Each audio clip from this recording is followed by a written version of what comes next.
काफी समय से पूरे उमेश सिंह गौतम जी के साथ पूरा संघर्ष के साथ और हमारे निशान जी, पीडी सुजात जी और हमारे सभी साथी जो सम्मानित साथी और माता बहन जो बाहर से सबसे आए हैं, मैं उनका भी धन्यवाद करता हूं। समता सैनिक दल में एक नया बदलाव उमेश सिंह गौतम जी ने जरूर किया है कि आज कहने वाले कुछ भी हैं, पूरे देश के अंदर फिर समता सैनिक दल की साइकिल पूरी तेजी से दौड़ने लगी है, इसमें कोई शक नहीं है। साथियों, बाबा साहब ने जो हमें दिया है, जो बाबा साहब की नेक कमाई थी, वो बाबा साहब भी देख रहे थे। आप सब कुछ त्याग करके हमारे लिए बलिदान दे करके, और आज जो बाबा साहब ने हमें जो यहाँ तक खड़ा किया, आज जो हम बड़े बड़े यहाँ पर प्रोग्राम भी करते हैं और देश के अंदर हमारे अनेक कारोबार और सभी जो अभी हमारे भाई कह रहे थे, उद्योगपति भी हैं, डॉक्टर भी हैं, आईएएस भी हैं। ये सच्ची बात है कि अगर हमारे देश के अंदर सभी बच्चों को, सभी माता बहनों से एक गुजारिश है कि जो पढ़ाएगा उस देश में राज करेगा, ये भी बात पक्की है। बाबा साहब अगर पढ़े लिखे नहीं होते तो आज उनके बनाए हुए कानून से आज ये पूरी सरकार है। अगर आज सरकार किसी से डरती है तो बाबा साहब के इस संविधान से डरती है। तो मैं ये कहना चाहूँगा, भाई उमेश सिंह गौतम जी की मैंने अभी पीछे 1 साल से छुट्टी ली हुई थी और वो मैंने छुट्टी कल ख़त्म कर ली है।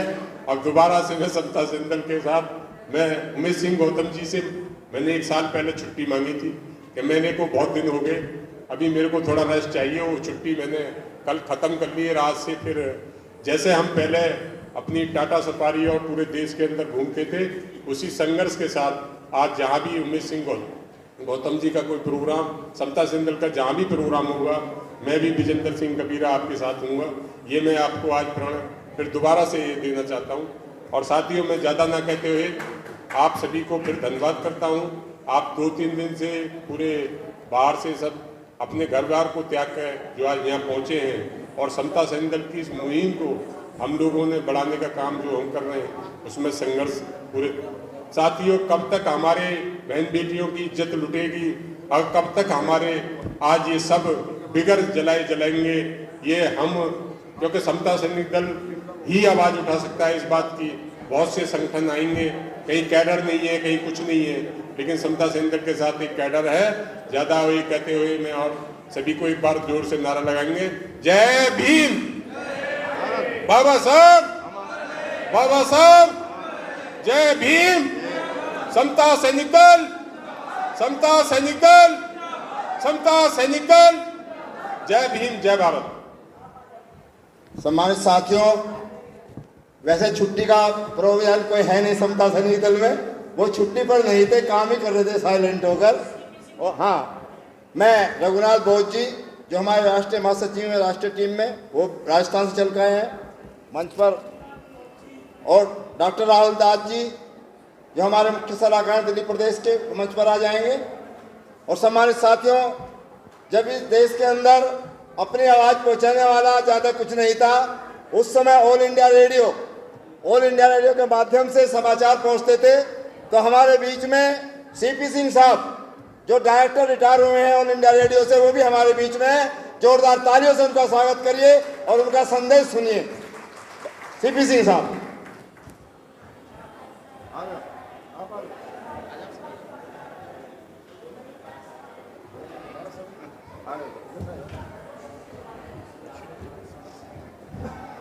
सभी को मेरा जय भीम। आज हम सब लोग समता सैनिक दल के 98वें स्थापना दिवस पर यहाँ पर एकत्रित हुए हैं। समता सैनिक दल के अध्यक्ष उमेश सिंह गौतम जी, मंच पर विराजमान पदाधिकारी और अन्य महानुभाव और देश के अनेक प्रदेशों से आए हुए प्रतिनिधि और इसमें भाग लेने वाले लोग, साथियों, जो बाबा साहब का जो मिशन है, बाबा साहब ने जो काम किए हैं, वो बहुत लंबा सब्जेक्ट है, बहुत विस्तृत है और सभी लोग अपने अपने दृष्टिकोण से उसके बारे में अपनी अपनी बात रख रहे हैं। लेकिन मैं हो सकता है इस सब्जेक्ट से हटकर हो, लेकिन मैं कुछ ऐतिहासिक बात बताऊंगा जो शायद बहुत से लोग नहीं जानते या कई बार वो चर्चा में नहीं आता है, लेकिन उस ऐतिहासिक सत्य को जानना बहुत ज़रूरी है। सभी लोग जानते हैं कि जो हमको आरक्षण मिला, लेकिन ये बहुत कम लोग जानते हैं कि जो हमको आरक्षण मिला वो आरक्षण कैसे मिला। ऐसा कुछ नहीं है कि बाबा साहब ने कह दिया था अंग्रेज़ों को कि भाई हम लोगों को आरक्षण चाहिए, हम लोग बहुत गरीब हैं, हमारे साथ बहुत भेदभाव होता है, इसलिए हमको आरक्षण चाहिए। लेकिन ऐसा नहीं है। बाबा साहब ने जो हमारे लिए जो लड़ाई लड़ी थी, वो लड़ाई एक अलग लाइन लेकर चले थे, तभी उनको सफलता मिली थी।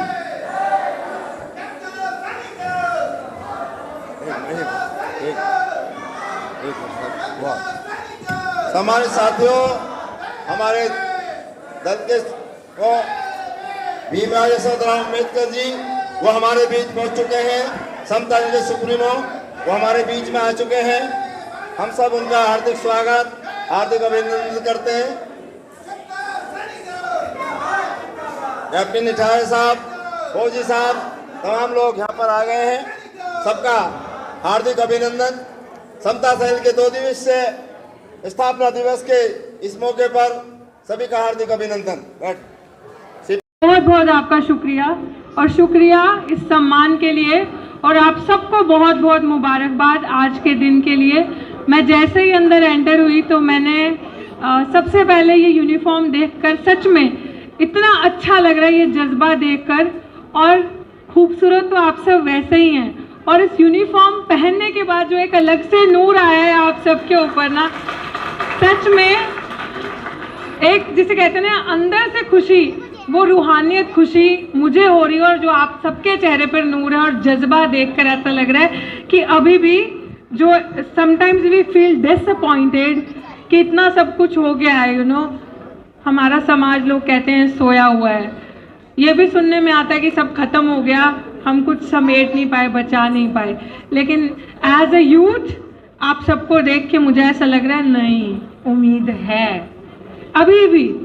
ये जज्बा देखकर कुछ ऐसा नहीं है कि हम नहीं कर सकते, और बहुत कुछ अभी हमारे अंदर जो जज्बा बचा है, इससे आई थिंक हम बहुत लंबी लड़ाई अभी लड़ सकते हैं। और जो लुटेरों ने हमारे अधिकार, हमारी चीज़ें, हमारे संसाधन छीने हैं, अब वक्त आ गया है इसी जज्बे के साथ वो उन सब की घर वापसी करनी है। जैसे कहते हैं ना, साडा हक इत्थे रख, हमारा हक, हमारी चीज़ें वापस कैसे लेकर आना है वो मैं समझ पा रही हूँ आप सबको देखकर। और आप सबका बहुत बहुत शुक्रिया कि आपने मुझे शेरनी कहा, और मुझे ऐसा लगता है कि मैं अकेली शेरनी नहीं हूँ, और ये सब महिलाएं। सबसे पहले तो आप सबका बहुत बहुत शुक्रिया। आज सबसे ज़्यादा अच्छी खुशी इस चीज़ की भी हो रही है मुझे महिलाओं को देखकर, क्योंकि अक्सर प्राचा सर शायद ये बात जानते हैं, और मैं हमेशा इस चीज़ की कंप्लेन करती रहती हूँ कि सर किसी भी कार्यक्रम में जाओ, सब हम आते हैं लेकिन हम अपने घर की महिलाओं को घर छोड़कर आ जाते हैं। तो यहाँ पे एक चीज़ देखकर बहुत अच्छा लग रहा है कि अगर मुझे लग रहा है कि 50-50 की रेशो है, जिस हिसाब से पुरुष हैं उस हिसाब से महिलाएं भी हैं, क्योंकि हम सब ये चीज़ें जानते हैं। और यहाँ इस मंच से बोलने को भी ये चीज़ अच्छी लग रही है कि हमें महिलाओं को जो अधिकार कोई नहीं दे सकता, वो अधिकार, जैसे मैं अक्सर अपने भाषण में भी ये चीज़ें बोलती आई हूँ कि महिलाओं को कभी भी आप किसी मंदिर की मुख्य पुजारी नहीं देखोगे, किसी मस्जिद की मौलाना नहीं देखोगे, किसी चर्च की पादरी नहीं देखोगे, लेकिन उसी महिला को आप एक शिक्षिका देखोगे, प्रधानमंत्री देखोगे, मुख्यमंत्री देखोगे, राष्ट्रपति देखोगे आज के दौर में, और कलेक्टर देखोगे, IAS ऑफिसर देखोगे, क्योंकि जो अधिकार धर्म आपको नहीं देता वो अधिकार संविधान आपको देता है। और ये बाबा साहेब भीमराव अंबेडकर की दी हुई नियामत है हमें। सावित्रीबाई फूले, माता सावित्रीबाई फूले, जो उस टाइम पे हमारे लिए लड़ी, क्या क्या साहब, देश की पहली शिक्षिका, जिसको बहुत स्ट्रैटेजी से हमारे इतिहास को मिटाने की कोशिश करी, लेकिन आई थिंक हम लोगों के जज्बे से हम लोग जो फर्स्ट जनरेशन्स आ चुकी हैं और अपने अधिकारों को समझ चुकी हैं, और हम लोग अब बहुत हो गया खिलवाड़ हमारे साथ। आई थिंक आज आपके इस मन से भी हमें ये संकल्प लेके जाना चाहिए कि जो मार पड़ चुकी है और जो हो चुका है, अब बस क्योंकि मैं आप सबको बस अपने केस से, जो भी मुझे सुनते हैं और जिनको भी मेरे बारे में पता है, मैं यही चीज़ बोलना चाहूँगी कि आज के टाइम पे ना जो पैडागॉजी है ना डिस्क्रिमिनेशन की, यहाँ आ जाओ,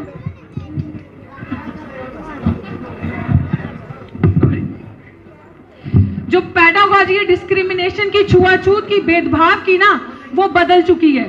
लोग आपको कहेंगे अब कहाँ भेदभाव होता है आपके साथ, अब कहाँ डिस्क्रिमिनेशन होता है, अब ये सारी चीजें बदल चुकी हैं, ये आपके साथ नहीं होती। हम भी कहते नहीं होती, क्यों नहीं होती? क्योंकि आप लोगों को पता है सामने से आपके साथ भेदभाव करेंगे तो लॉज हैं, रगड़ दिए जाओगे, SC/ST एक्ट है, चले जाओगे जेल के अंदर, ये सारे लॉज है कि जिससे आपको पता है, डर है कि आप सामने से हमें नहीं काटोगे।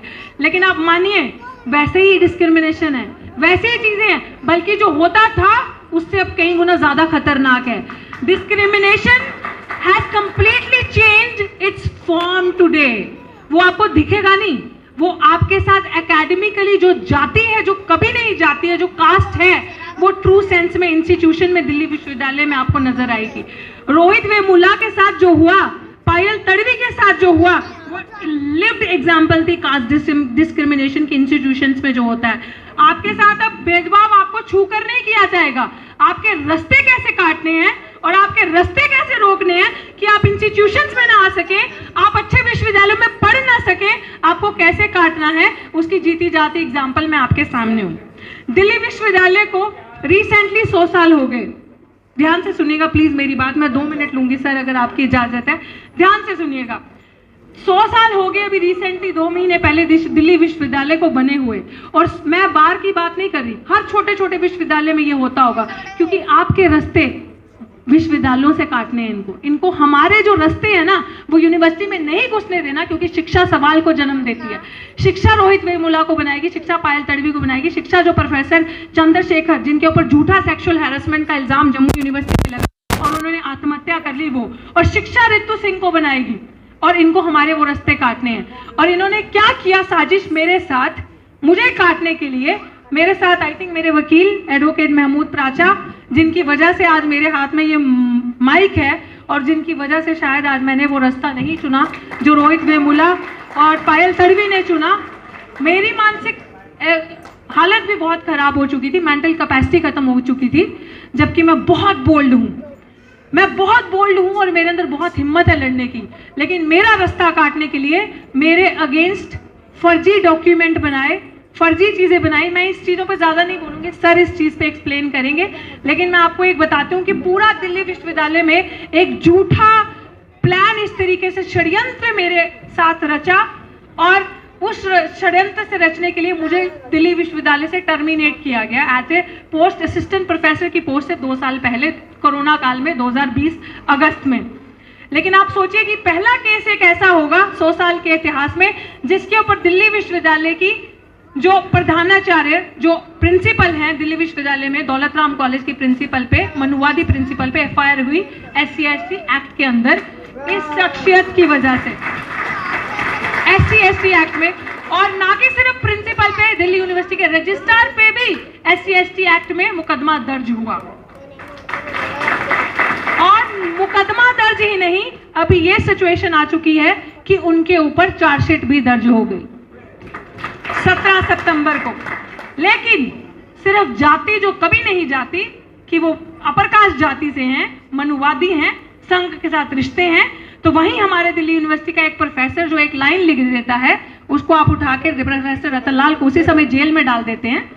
और वहीं आप निर्देश सिंह अगर यहाँ पे है तो मुझे नहीं पता, अगर वो प्रश्न करती हैं, सही सवाल करती हैं, सवाल उठाती हैं, तो आप उन पे FIR कर देते हो। समाज की बच्चियों पे बहुत आसान है, दलित आदिवासियों के बच्चियों के कैरेक्टर पे खेलना और उनको इस तरीके से निछावर करना उनकी इज्जत को।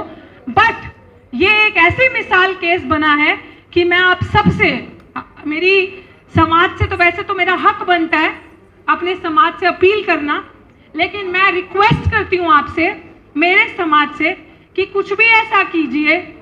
28 तारीख को एक हम प्रोटेस्ट करने जा रहे हैं दिल्ली विश्वविद्यालय में, जो मैंने प्रोटेस्ट कॉल नहीं किया, समाज के कुछ इस तरीके से जो चिंतक है, समाज के सामाजिक जो लोग हैं बड़े, उन्होंने कहा है कि हम दिल्ली विश्वविद्यालय के बाहर प्रोटेस्ट करेंगे 28 तारीख को सुबह, और हम मांग करेंगे इमीडिएट मांग suspend that professor doctor Savita Roy, principal जो हैं, सस्पेंड किया जाए, इमीडिएट टर्मिनेट किया जाए उन्हें और अरेस्ट किया जाए, और अरेस्ट किया जाए, सस्पेंड किया जाए दिल्ली यूनिवर्सिटी के रजिस्ट्रार को, क्योंकि दोनों इस साजिश में शामिल थे। और मैं आप सबसे ये रिक्वेस्ट करती हूँ कि प्लीज़ इस लड़ाई को मेरा साथ दें, क्योंकि जब जीते जी समाज की एक बच्ची आपसे कह रही है कि मैं जातिगत भेदभाव का शिकार हूँ, मैंने हिम्मत नहीं हारी। मैं समाज को, शायद उनकी क्या परिस्थितियां रही होंगी रोहित वेमुला और पायल तडवी की, कि उनकी मेंटल कैपेसिटी खत्म होगी और उन्होंने सुसाइड का रास्ता चुना, लेकिन मैं उस रास्ते पे नहीं जाऊंगी। मैं चाहती हूँ कि समाज के किसी भी इंसान के साथ, किसी भी बच्ची बहन के साथ अगर कुछ ऐसा हो तो वो सबसे पहली कॉल डॉक्टर रितु को लगाए, और चाहे वो दिन हो, चाहे वो रात हो, चाहे वो कोई भी वक्त हो, उजाला हो अंधेरा हो, सबसे पहले आप इस जीती जागती लड़की की मिसाल ले लें। आप खड़ा पाएंगे मुझे आपके साथ, चाहे वो लीगल हेल्प चाहिए होगी, आपको किसी भी चीज़ की मदद चाहिए होगी, मैं आप सबके साथ खड़ी रहूंगी, क्योंकि अब हम अपने प्राणों की आहुति नहीं देंगे। अपने बल से और अपनी हिम्मत से इनको जेल का रास्ता दिखाएंगे और इनको सलाखों के पीछे पहुंचाएंगे। यही मेरी आप सबके साथ एक विनती है, एक रिक्वेस्ट है, और मैं इन्हीं शब्दों से अपनी वाणी को विराम दूंगी। और बहुत सारे आई थिंक यहाँ पे लोग हैं जिनको मैं सुनना चाहूँगी, और आप सबसे यही मेरी उम्मीद है कि बाबा साहेब के सपने को हमने पूरा करना है। एकता का अभी दिवस भी हमने मनाया है, इक्वालिटी की लड़ाई हम अकेले नहीं लड़ सकते। सारे फैक्ट्स दिए थे, और बाबा साहब ने एक बिल्कुल अलग बात कही थी, जो अलग लाइन लेकर चले थे, वो हिंदुओं के साथ में नहीं मिले। बाबा साहब ने बोला था, जब उन्होंने अपना भाषण दिया था, we are not a part of Hindu society, we are a distinct minority. उन्होंने इस तरह कहा था कि हम हिंदुओं का हिस्सा नहीं है, हम हिंदुओं से अलग एक अल्पसंख्यक वर्ग हैं, हमारी समस्याएं अलग हैं, और चूँकि हमारे साथ हजारों साल से दुर्भावना हमको सताया जाता है, हमको जो अधिकार चाहिए और जो हमारा मान सम्मान किया जा सकता है, जो हमको अधिकार मिलेंगे, उसके लिए आपको अलग से व्यवस्था करनी पड़ेगी। हम लोगों को आप इनके हवाले ऐसे नहीं छोड़ सकते, भेड़िए हैं, इसलिए आपको हमारे अधिकारों के लिए अलग से व्यवस्था करनी पड़ेगी। और जो उन्होंने अपने भाषण में सारे फैक्ट दिए थे, जो वहाँ के राजा थे, जो प्रधानमंत्री थे, जो पूरी सभा बैठी थी, जो और दूसरे लोग थे, सभी ने उनकी जो बात कही थी उस बात को माना, और वो अंग्रेजों को इस बात के लिए मानने पर मजबूर किया उन्होंने कि हमारी विशेष समस्याएं हैं, हमारे साथ इंसानों जैसा बर्ताव नहीं होता है, हमारे से अच्छा बर्ताव ये लोग जो है जानवरों के साथ भी करते हैं, हमारे साथ में जानवरों से भी बुरा बर्ताव किया जाता है। तो नंबर एक ये बात थी। अगर बाबा साहब इस बात को लेकर नहीं चलते, जो उन्होंने बात कही, जिस बात में बड़ा दम है कि we are not a part of Hindu society, अगर वो चूँकि जो गांधी जी है वो इसीलिए पहली गोलमेज सभा में नहीं गए थे भाग लेने के लिए, उस बात से नाराज थे कि डॉक्टर अम्बेडकर को क्यों बुलाया गया। असली बात ये बातें चाहे कुछ भी और हो, लेकिन असली बात यही थी, वो नहीं चाहते थे कि डॉक्टर अम्बेडकर वहाँ जाएं और अछूतों के बारे में अपनी बात कहें। वो तो ये कहते थे कि इनके मालिक हमें, इनकी बात हम ही करेंगे, लेकिन डॉक्टर अम्बेडकर उस बात को जानते थे कि हमारे बारे में कोई बात नहीं करेंगे, ये लोग बेईमान हैं, इनके ऊपर कोई भरोसा नहीं किया जा सकता।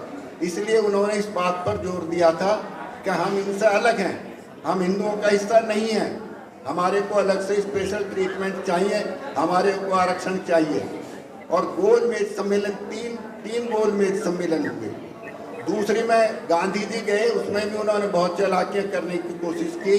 उन्होंने मुसलमानों के साथ जो है बात की, उनसे नून लोटा गालने तक की बात की कि आप हमारा साथ दो, डॉक्टर अम्बेडकर की बात नहीं मानेंगे, आप जो भी बातें आप कहेंगे उन सब बातों को हम मानेंगे।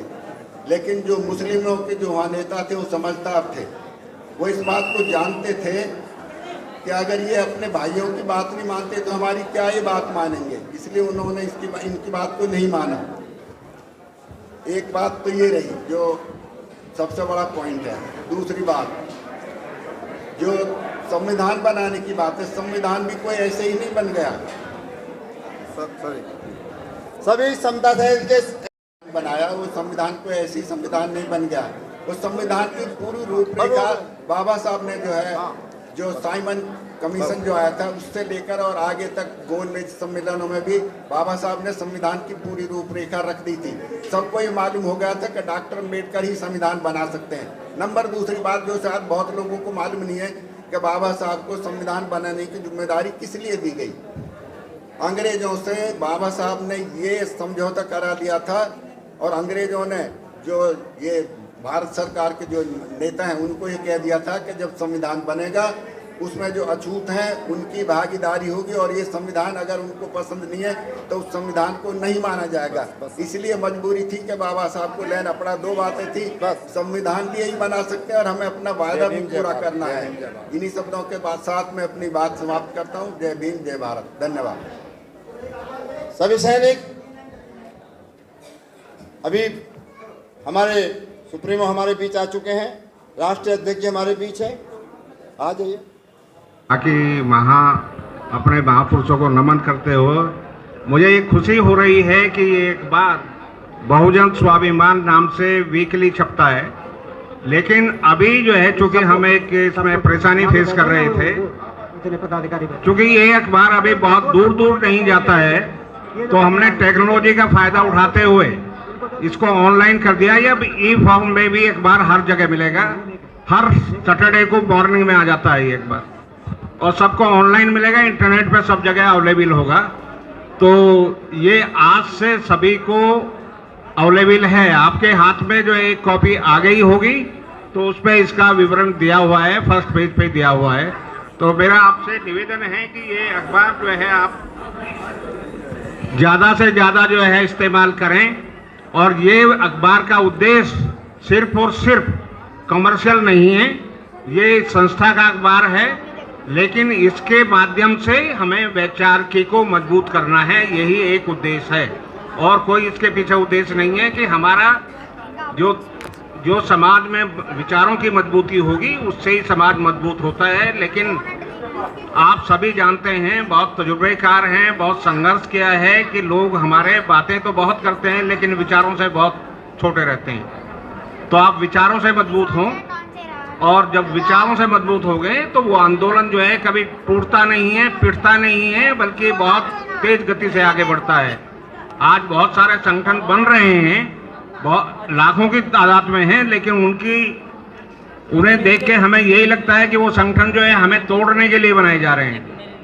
वो जो मुख्य संस्थाएं हैं उनको विकसित करने के लिए बनाए जा रहे हैं, और हम उसी के लिए उनका जो है रोल अदा कर रहे हैं। यानी हम उनके जो है एक तरह से बिकाऊ लोग बन के उनके लिए काम कर रहे हैं कि हम अपने आप को तोड़ने में ज़्यादा शामिल कर रहे हैं और इकट्ठा करने में कम शामिल कर रहे हैं। तो मेरा सभी लोगों से ये बातें नहीं करेगा, प्लीज स्टेज पे बातें नहीं करेगा। मेरा सभी लोगों से ये अनुरोध है कि इस अखबार को ज़्यादा से ज़्यादा यूज करें। अभी जो है अध्यक्ष महोदय से और यानी सुप्रीमो भीमराव जी से ये अनुरोध करता हूं कि वो इसको जो है लोगों में जो जारी करें। हाँ जी, लेके ऐसे खड़े हो रहे हैं, फोटो खिंचाओ, एक एक कॉपी लेके खड़े हो जाएं सभी लोग। अखबार नहीं वहीं पे जहाँ बैठे हो वहीं पे खड़े हो जाओ, दे दो एक एक कॉपी लगा। हाँ, सबके हाथ में एक दे दो ना।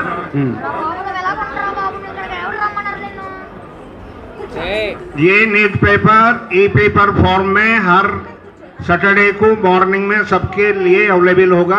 अपने फोन पे भी पढ़ सकते हैं, हर जगह पढ़ सकते हैं, आप ले लो ना। और ये कोई कमर्शियल एक्टिविटी नहीं है। जैसे मैंने कहा, ये विचारों को, बाबा साहब के विचारों को, अपने महापुरुषों के विचारों को समाज में मजबूती के साथ फैलाने का काम करेगा।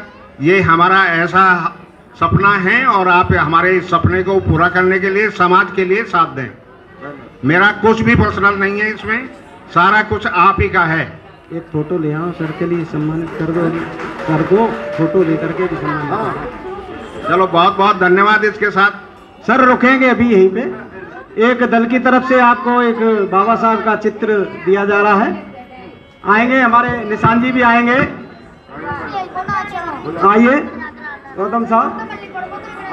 हाँ, मैडम संगीता रानी और साथी भी आएंगे टीम के। हाँ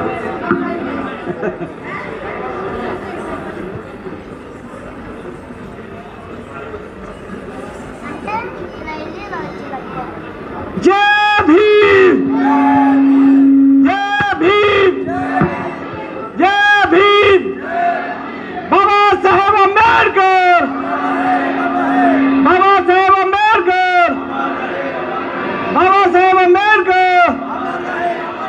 बहुत बहुत धन्यवाद।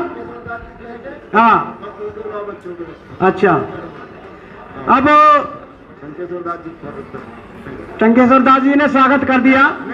किनका? साहब का, भीमराव साहब का। हमारे जो असम प्रदेश के अध्यक्ष हैं वो पटका पहना करके स्वागत करेंगे साहब का। वहीं खड़े हो जाएंगे, जाओ ना वहीं पे। अरे वहीं जाओ सर, वहाँ सब लोग बैठे हुए हैं बीच में, वहीं जाओ। पीछे से आओ, पीछे से, कोई बात नहीं है। इसके बाद जो हमारी तेलंगाना की जो टीम है सांस्कृतिक की, क्योंकि लोगों का अनुरोध हो रहा है बीच में कल्चर एक्टिविटीज उनका होना चाहिए, तो वो अपना तैयार कर लें सेटअप फटाफट। आइए फटाफट। नहीं है, जल्दी कीजिए फटाफट, समय नहीं है। कहना चाहिए क्रांति जुझारू और भारतीय समाज के लिए लड़ाई लड़ने वाले सुप्रीम कोर्ट के लॉयर, सम्मान के योग्य महमूद प्राचा जी हमारे बीच में विद्यमान है, हमारे बीच में आए। हम उनका स्वागत करते हैं और हम चाहेंगे कि वो आए और अपना वक्तव्य रखें और जोरदार त्रिशल ताली के साथ सर का सम्मान करेंगे। 3 क्लब्स गो, 1 2 3, 1 2 3, 1 2 3। महमूद प्राचा जी।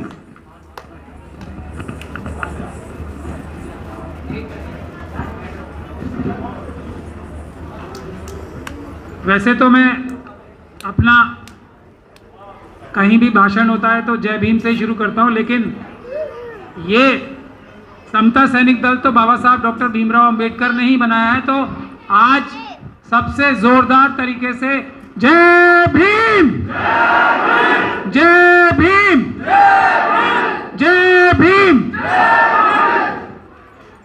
जय भारत और जय संविधान। जय भारत जब ही होगा जब जय संविधान होगा, बाबा साहब डॉक्टर भीमराव अंबेडकर द्वारा बनाया हो।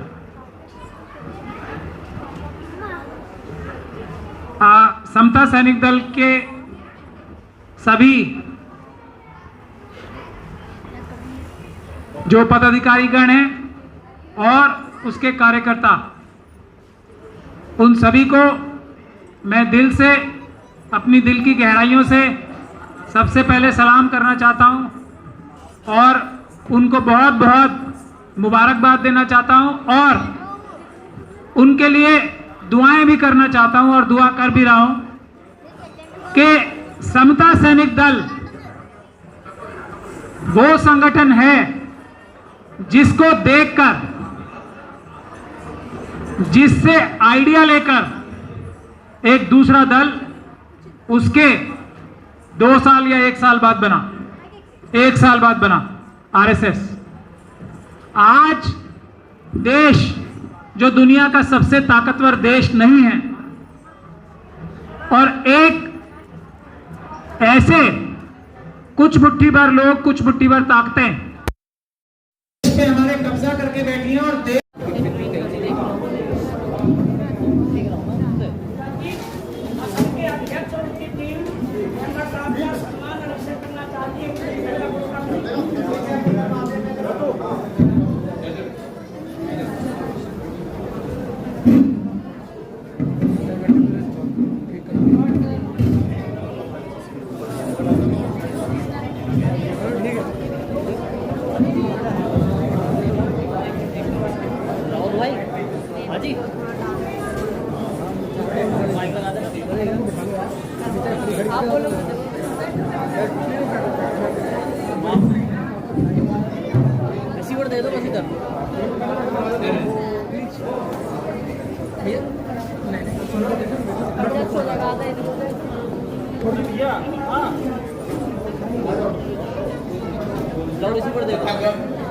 गौतम बुद्ध, महामानव परम पूज्य डॉक्टर बाबा साहब अम्बेडकर, इनके चरणों में मैं अभिवादन करता हूँ। साथ ही सभी महापुरुषों के चरणों में अभिवादन करता हूँ। सभी साथी व्यवस्था बनाए रखेंगे, दो प्लीज। समता सैनिक दल इसके 98वें स्थापना दिन के अवसर पर 3 दिवसीय कार्यक्रम में आयोजित हमारे मंच पर राष्ट्रीय कार्याध्यक्ष माननीय उमेश जी गौतम, जिनकी अध्यक्षता में कार्यक्रम होने जा रहा है,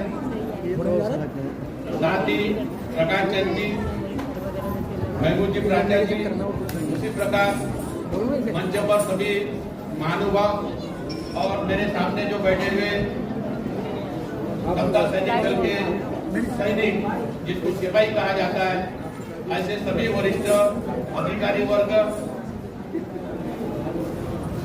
मैं अपने आप को भाग्यशाली समझता हूँ कि गौतम जी ने मुझे निमंत्रण दिया और इस कार्यक्रम में आने का सौभाग्य प्राप्त हुआ। मैं महाराष्ट्र से हूँ, नागपुर से, मेरा जन्म नागपुर, कर्मभूमि नागपुर, जहाँ महामानव परम पूज्य डॉक्टर बाबा साहब आम्बेडकर ने दीक्षा ली, उसी दीक्षा भूमि से मैं आता हूँ। और आज योगायोग है कि जिस डॉक्टर बाबा साहब आम्बेडकर ने समता सैनिक दल की स्थापना 1954 में आप सभी 20 दिन से एकत्रित यहाँ आकर सांस्कृतिक कार्यक्रम जैसा अभी हमने देखे तेलंगाना और आंध्र का, उसी प्रकार अनेक सांस्कृतिक कार्यक्रम भी हुए हैं और आगे भी होंगे। लेकिन ये अपने आप में बहुत बड़ी मिसाल है कि समता सैनिक दल एक ऐसी शाखा है डॉक्टर बाबा साहब आम्बेडकर के अनुयायी के उपलक्ष्य में कि जिन्होंने जहाँ जहाँ संघर्ष होता है वहाँ वहाँ संघर्ष को मात देते हैं, जहाँ प्रेम की भाषा भी है, जहाँ अन्याय होता है वहाँ अन्याय के ऊपर वाचा भी फोड़ते हैं और समता सैनिक दल का एक अपना अलग पहचान बनाई है। महामानव डॉक्टर बाबा साहब आम्बेडकर की जो समर्पित समता सैनिक दल है उसको आप सब लोग लेकर चल रहे हैं, यही हमारे लिए गर्व की बात है। मैं अधिक न बोलते हुए मैं इतना आज के उपलक्ष्य में जो स्थापना दिन का कार्यक्रम होने जा रहा है, मैं इसके उपलक्ष्य में आप सबको बधाई भी देता हूं और डॉक्टर बाबा साहब आम्बेडकर ने जो समता सैनिक दल स्थापना किया उसको आगे आप लेकर चल रहे हो और आगे भी लेके चलोगे, यही शुभकामना देते हुए अपने शब्दों को विराम देता हूं। धन्यवाद। जय भीम।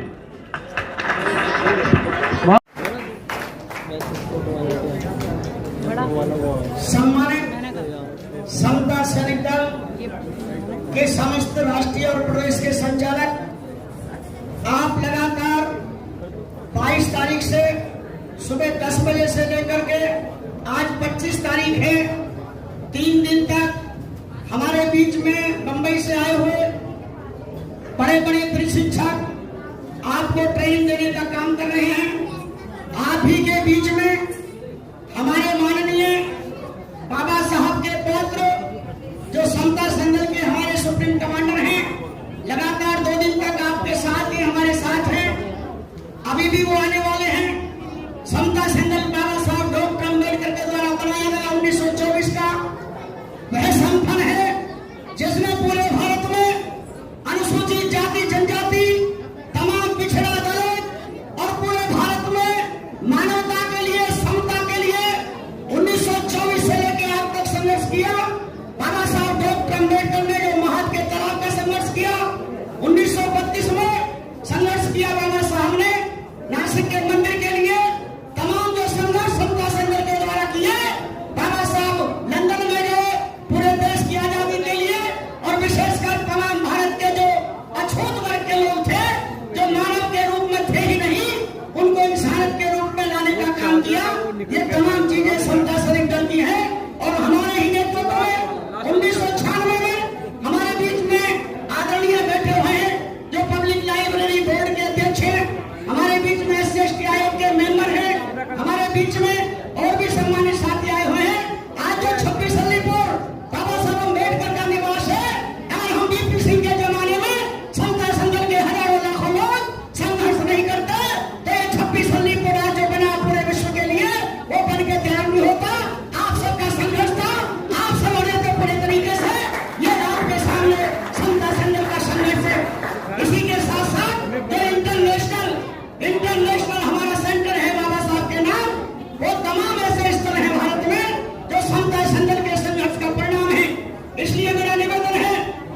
अपने आदरणीय सम्मानित संचालकों से वो सिस्टम को चलाएं। हमारे बीच में चेयरमैन साहब जो हमारे पब्लिक लाइब्रेरी बोर्ड के चेयरमैन हैं, उनको भी 2 शब्द बुलवाएं, उनका सम्मान करें। हमने बाबा साहब के चित्र के साथ एक ऐसा मेमोरेंडम तैयार किया है सम्मान के लिए, उसको भी करें। साथ साथ में हमारे SC/ST आयोग के चेयरमैन हैं, उनका भी सम्मान करें और उनको 2 शब्द बोलने का मौका दें। हम आप सब साथी केवल इसलिए इकट्ठा हुए हैं, हमें किसी नेता से लेना देना नहीं है, हमें किसी पार्टी से लेना देना नहीं है, हमें लेना देना है भारतीय संविधान से, हमें लेना है बाबा साहब अम्बेडकर के सिद्धांतों से, हमें लेना है भगवान बुद्ध के सिद्धांतों से।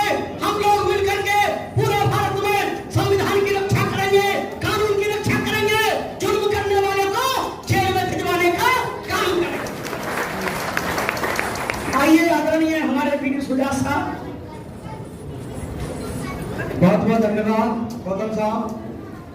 अब मैं निवेदन करूंगा हमारे बीच में आदरणीय सुभाष चंद्र कानखेड़िया जी, उनकी पुस्तकें भी वो ज्यादा से ज्यादा अपनी लाइब्रेरी में जब से आए हैं, बाबा साहेब का लिटरेचर, बुद्ध का लिटरेचर, अपने मिशन का लिटरेचर भी वहां से ज्यादा पढ़ाने के लिए लगा।